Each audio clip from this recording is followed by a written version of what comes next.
बहुजन प्रतिपालक छत्रपती शिवाजी महाराज यांना 6 जून पहिल्या राज्याभिषेक सोहळ्यानिमित्त मी प्रिया नप्ते विनम्र असे अभिवादन करते.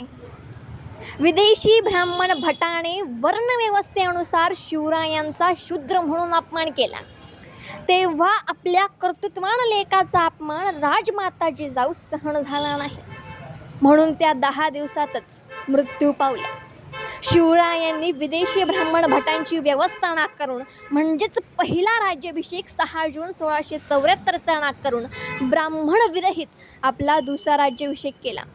दिनांक 24 सप्टेंबर 1674 रोजी शाक्त पद्धतीने केला, म्हणजेच बुद्ध पद्धतीने केला. छत्रपती शिवरायांनी केलेला बदल स्वतःला शिवरायांचे मावळे समजणारे समजून घेतील का, असा प्रश्न मला पडतो.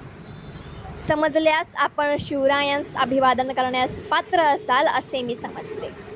धन्यवाद. जय भीम, जय शिवराय, नमो बुद्धाय.